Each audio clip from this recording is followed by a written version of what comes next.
Hello there, everyone. Welcome to you. This is the Marketplace. I'm Charles Aite. Here are the stories coming up this hour. Economists project significant increase in cocoa production following planned jump in prices. Also, the Association of Bankers rules out massive job losses as some banks resort to working from home amidst COVID-19 pandemic. You're welcome once again. We'll take a short break. We'll go back with more stories to stay.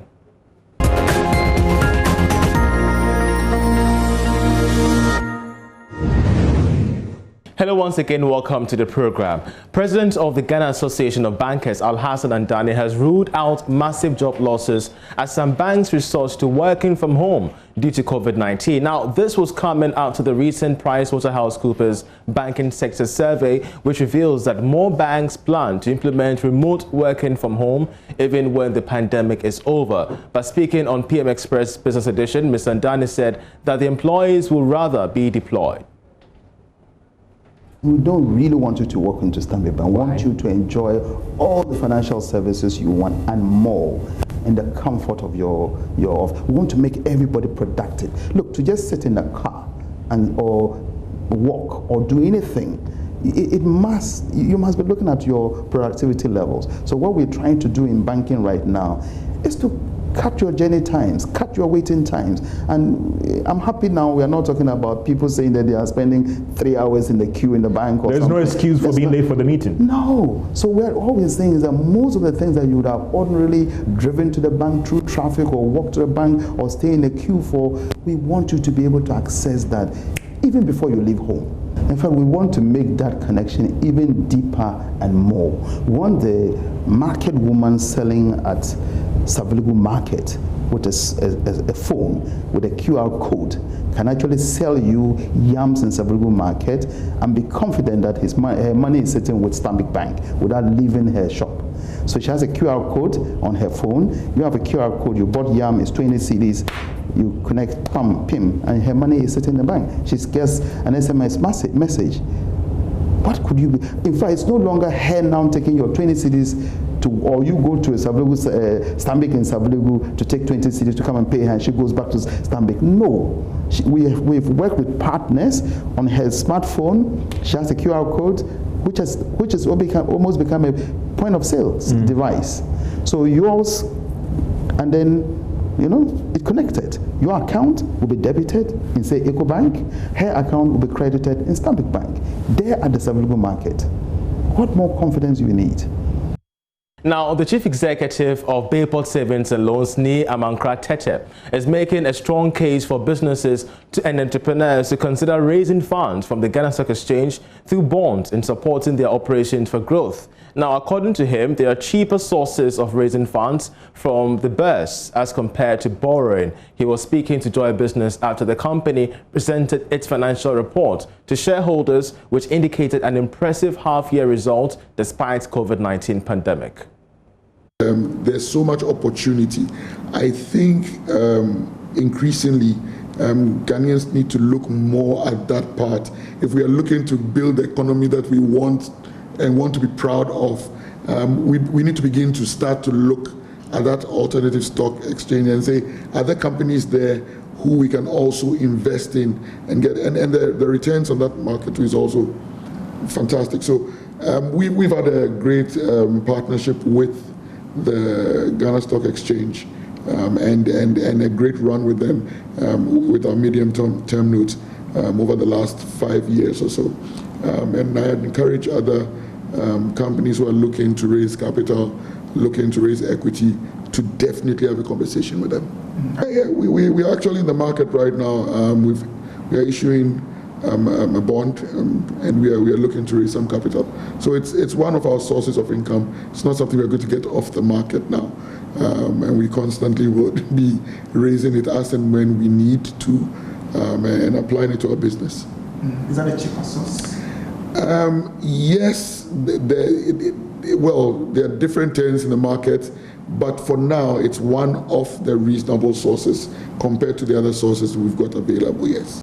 Well, the company recorded a 3% growth in total assets to 809 million cedis compared to 788 million cedis in 2019. Away from that, economist Professor Peter Quartey is projecting some significant increase in cocoa production following the planned jump in prices. This comes after President Akufo-Addo announced a 28% hike for one bag of cocoa beans, approximately 660 cedis per bag. Professor Peter Quartey tells Joy Business the move will also impact positively on the city. He joins us via Zoom with more on his analysis. Professor Peter Quartey, we're so grateful that you joined us. First of all, we do know that anytime we have a hike in the producer price, it translates in macroeconomic growth. Explain to us its impact this time around. Well, good afternoon to your discerning viewers. Yes, the increment, which is about 28.4%, is a laudable idea in the sense that it will motivate farmers to produce more of their crop. It will motivate them to invest part of the proceeds in their farms. It will encourage them to not to cut down cocoa trees, but also rather groom their trees so that we could get better yield or output. And then it will also discourage them from smuggling. So when you put all of this together, you will realize that output is very likely to increase. Granted that nothing untoward happens, then we are likely to see higher yields in cocoa, and that will translate into higher income. So if you compute our production or GDP, you will find that cocoa would grow, the share of cocoa, output of cocoa would grow. Similarly, it will yield exchange returns, foreign currency returns, which can impact on our foreign currency or our exchange rate. Great. Now, Professor Peter Quartey, it's interesting to, the submission you made in terms of the conditions for growth. Now, we do know the impact of COVID-19 on international cocoa prices. It's plunged over the past few months. How do we translate that in projections for the next crop season? Yes, the prices have plunged, but of course, we are gradually seeing some easing in the restrictions across the globe. So I anticipate that prices would inch up a little bit as we move along. So that can impact on the volume or the revenue. Also, when output increases, it depends on the extent to which output increases. If output is able to increase more than the decline in prices, we're still likely to see an increase in revenue. So I am optimistic that we will see higher returns from cocoa than before. The past couple of months has not been very good because of COVID-19 effects, but I think we're gradually seeing our economies getting back on track. So we can't but be cautiously optimistic. Well, on the wings of your optimism, we do know this is an election year, and with this come its own challenges regarding spending and expenditure in that same light. Are you confident once again that this could be maintained beyond the crop season, considering the election year? Well, from what I hear from the experts, this increment was also coming from some $400 per ton that was negotiated with the buyers. That's a living differential, yeah. Living differential. It's not just the price increment or change, but it's also the cost of living differential. So certainly that will not stop once it's been agreed upon. So I believe that component will still be there to maintain future or guarantee future prices of cocoa.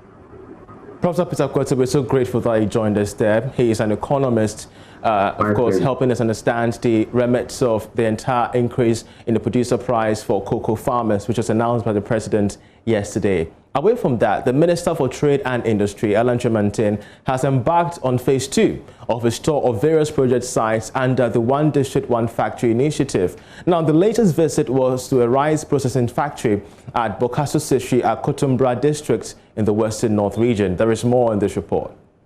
The rice processing factory at Bokaso Seshu Akontumbra district in the Western North region falls under the second module of the 1D1F program, which identifies groups of farmers who lack the capacity to establish processing facilities for their produce.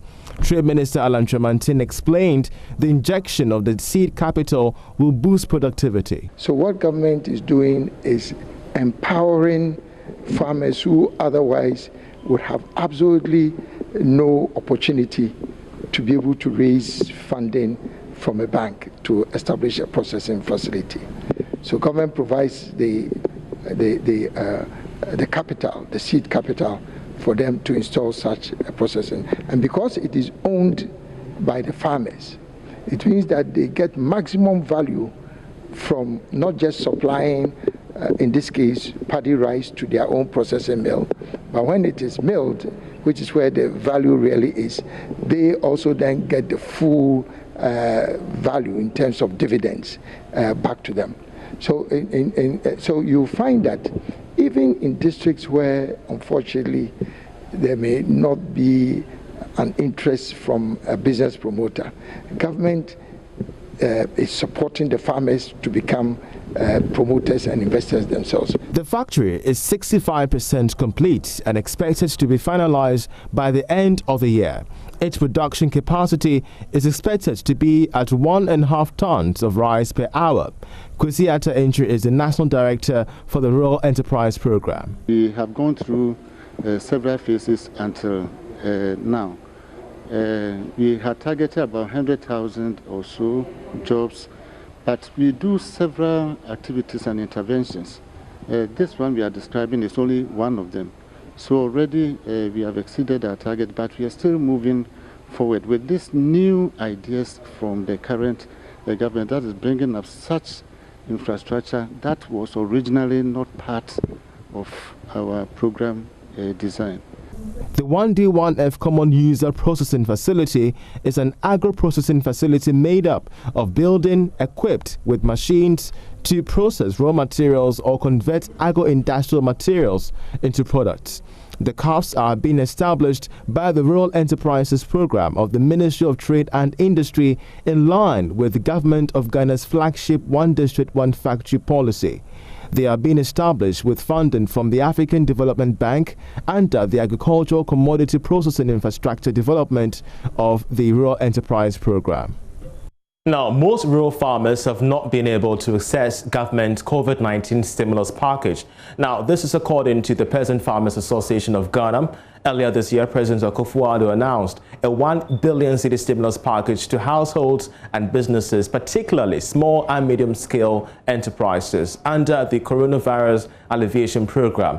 But speaking to Joy Business on the sidelines of the Ghana Federation of Forest and Farm Producers National Dialogue Series, Head of Programs for the Peasant Farmers Association, Charles Nyaba, says most of these farmers don't have the necessary details to claim the stimulus package. That's one of the major challenges that we are facing. And we think that with this platform, it will make it easier for anybody to want to actually reach to the grassroots, to the farmers, to be able to connect to that. You know, if you look at the stimulus package, it's good because the COVID-19 has actually affected majority of farmers. But at the end of the day, they are not getting. The mere fact that you need to have your businesses registered, you need to have a TIN number, you need to have proper records before you are benefited from that facility, has already cut the farmers out because they don't meet those criteria. So the support rather goes to traders, and some of these traders usually do not target the farmers. They rather go to places like Burkina Faso, Togo, and brought products. For instance, Ghana depends heavily on Burkina Faso for tomatoes. So if you give COVID-19 stimulus package to traders, they go there to buy from Burkina people, whilst our Ghanaian farmers have their produce rotted. So what it means that we are rather giving the package to other country citizens, not Ghanaians. But we are thinking that with GAFAP, subsequently, government should identify these groups who deal or represent majority of grassroots farmers. So if the support were to be channeled to GAFAP, GAFAP would have been able to submit that to the grassroots. So at the end of the day, Ghanaians will be those who would have benefited from that package. Agriculture officer at the Ministry of Food and Agriculture, Kingsley Ajiman, says that his outfit has provided all information about the stimulus package to extension officers to pass it on to farmers in every district. The Minister of Agriculture, is working with the local government ministry. You know, because of the decentralized program that is being undertaken by Ghana, the Department for Agriculture are part of the district assemblies. So as part of our collaboration, we provide information to our extension officers who are with these district assemblies, especially in the Department of Agric. So we have e-agriculture as one of the initiatives of the ministry. So by that, we are able to disseminate information to extension officers who are located in the respective districts and municipalities, who are in direct contact with the farmers. So the farmers are able to accept whatever information that the ministry is providing through the extension agents or agriculture extension agents. So the farmers are not let out. There is conscious effort to ensure that farmers are provided with the needed information. So the ministry, through its e-agriculture system and the extension system that is in place, is able to get in touch with the farmers. So during this era, this is one of the avenues that we're able to get in touch to provide farmers the needed information to be able to assess those packages that was were given out. And you're still watching The Marketplace. Now, coconut farmers across the country are appealing to government for certification that are globally acceptable. Now, this will enable them to compete fairly on the international market. At a policy objective review conference held in Accra, President of the Coconut Farmers Association of Ghana, Patrick Indabia, noted with concern that no matter the efforts made by government with improved seedlings from farmers, it wouldn't be complete without certification. We want the government to support us, go ahead with the capacity, the capacity building and then certification of farmers, so that we'll be able to compete globally, because now the global is demanding this certificate. So they want the government to assist us to go through the certification. It has been a challenge because the government has not still listened to, neither recognize the demand for the certification. We are trying to make the target of $2 billion annually in terms of coconut revenue to this country. We are considering the country's industrialization. We have some factories that are processing, and then we are also exporting. The wing of the Ghana Institution of Surveyors is advocating for more women to join the engineering and built environment profession. President of the group, Christiana Bobobi, wants girl-child stereotypes about such professions removed and girls empowered for higher education. She said this when the institution celebrated the Vice President of NAST for being the first woman to hold the position in the school. Prince Apia has more in this report. Despite encouragement by many professionals for women to break the bounds and venture into areas described as only for men, there are still limitations in certain spheres of the economy. One of such is engineering, science and technology, which many women shy away from pursuing.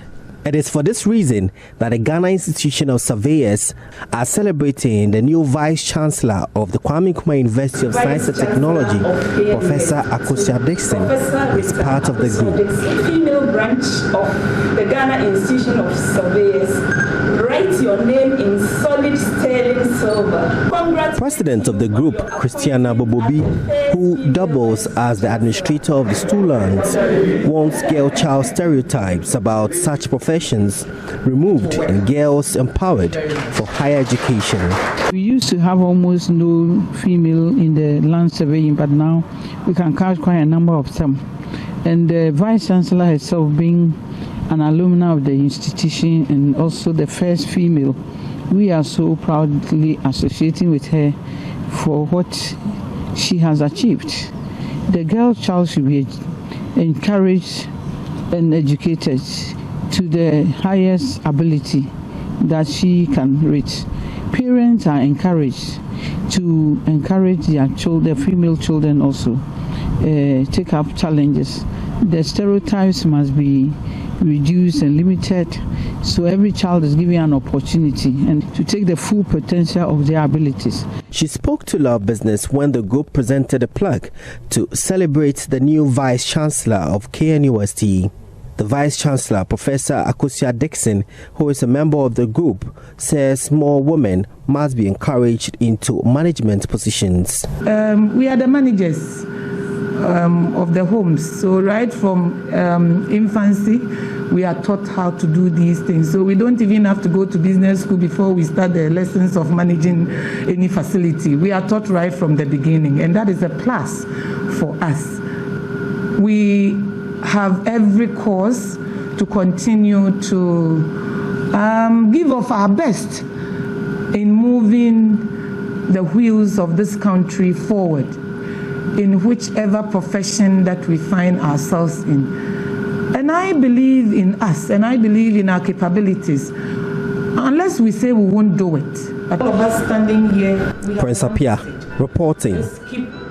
Well, did you know that your HR manager may not have the qualifications to practice after all? Checks by the Institute of HR Management Practitioners show that many heads of human resource department across various companies are either not registered or licensed. Now, in 2021, this trend will cease as the institute in charge of HR practitioners gains a charter status. What this means is that HR practitioners are now bound to abide by HR regulations or risk legal implications. Here's President of the Institute of Human Resource Management Practitioners, Dr. Edward Kopon. With this legal recognition and mandate, our certificates will be more respected and more credible in the eyes of management. We know when a law is passed, you need an ally that will operationalize the law. And we have a time frame of about 6 months to 1 year to do that. And when that goes through Parliament, then you'll be able to, do that. So give and take, in a year's time, you should be doing the needful. 2021, hopefully. So many institutions and companies, we realize that the heads of HR functions are not professional HR people. If you are not doing too well in some function, they pick you and drop you into HR. We should guard against that. We should protest. We should bring this to the attention of the Institute, that we need professionals, licensed professionals, to do or practice HR. And that's how we end this edition of The Marketplace with me, Charles Ayete. As you well do know, we're celebrating 25 years of media excellence, and today we're just ravishing in our celebratory materials and cloths across the various news outlets. We say congratulations to Team Multimedia, and we're always going to be here to tell the stories and impact your lives wherever you are. My name is Charles Ayete.